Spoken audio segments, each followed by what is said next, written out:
there are growing concerns over the fate of the East Ramapo School District in Rockland County, especially when it comes to funding and program cuts. Cuts that are led by the school board, which is run by ultra-Orthodox Hasidic Jews, but whose kids primarily attend private schools or yeshivas, leaving many in the district to wonder where they go next. I spoke about East Ramapo and about the fiscal woes now plaguing Rockland County with C. Scott Vanderhoff, the now former 5-term Rockland County executive who was the top man in Rockland government from 1994 to 2013. We spoke earlier this week. Scott, thanks so much for joining us. Oh, my pleasure to be here. A lot of issues between the Hasidic community in New Square and the rest of the East Ramapo School District.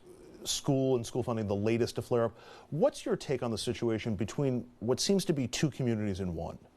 Well, there are actually several, but it is a culture clash, and the epicenter of that is the school district. And like any school district, board members serve to serve the public. And of course, in this case, many in the public feel that the ultra-Orthodox are not serving the whole public generally. And so there's real concern about it. You add to that, you've got a very poor, generally poor population, people of color, and so there's a real feeling of discrimination. So you've got this very heated situation there, which is dangerous. And the unfortunate part about it is that it's not a condemnation on the communities themselves, nor should it be, but it is a question of how you serve our children. And you're saying each community is looking after their own best interest in all of this? They are, and that's you're supposed to. But if you break it down to its narrowest piece, anybody who's elected to a school board must in fact represent the entire community, and that makes sure that all children in that area are taught properly. What can other residents of East Ramapo do then if they feel like they're not being well served or well represented by the ultra-Orthodox who are controlling the school board there? Well, the obvious thing is to vote, but of course that hasn't worked necessarily. Now they did vote and pass a budget there in East Ramapo,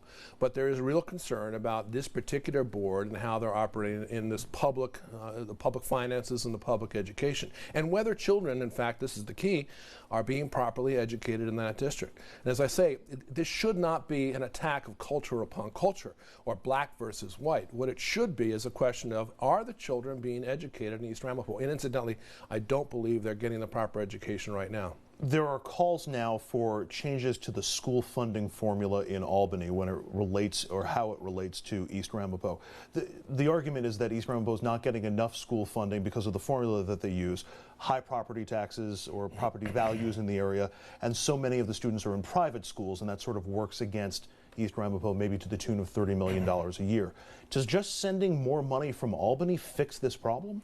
It does not. On the other hand, the school formula has been reworked since 1972 so many times, has been considered improper, a formula that doesn't work, particularly for suburbs.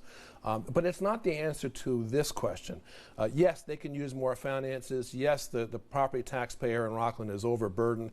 Yes, there are real serious problems in financing this particular, but it's not that. It's where the money is spent. And I think what's really key here, what that board needs to do, is to focus on the public good. And that means they have to not necessarily focus on their own community, but the general public. So even if there is more money from Albany, it's still up to the board's discretion to figure out how that money is spent. That's exactly that doesn't right. necessarily solve the problem.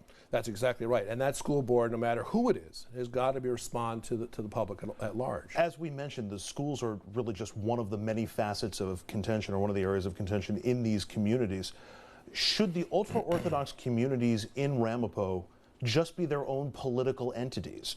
I mean, there's been no push to secede from the rest of Ramapo, but is there anything that other residents can do to push them in that direction, or to make them form their own government, their own school board, that sort of thing? Well, I mean, they have their own villages, as you know. Both the village of New Square and the village of Kaiser are individual municipalities, and that raises a whole set of other issues with respect to neighboring municipalities.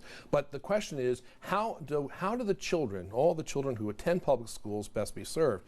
And the answer must be somewhere along the line that you divide up this board, or a board is elected in such a way that it represents properly the whole community. Well, if you separate the districts, then each community would be able to focus on the best interest, or what they would consider the best interest of their own students. Yeah, I mean, you'd have to look at geography there, and how one might break it up. But I think, without question, it needs to be looked at seriously, and it is a tinderbox over there. There have been calls for the governor or other state officials to step in and try to mediate this solution.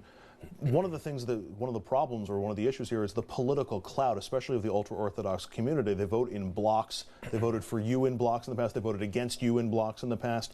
How much clout do they have, and how much does that prohibit political leaders, let's say a governor or somebody else, from stepping in and trying to resolve this? Well, I think they do have clout, but when I disagreed with the community leaders, I sat down with them, we tried to put them together, and you talk to them just like we're talking here. And I mean, that's the way you deal with these issues, and you need to pull people together. We need to pull the various individual cultures and clashes that are occurring there to try to resolve this. So I think the better way to do it from an elected point of view is go talk to them, bring them into the discussion, try to resolve it in that manner.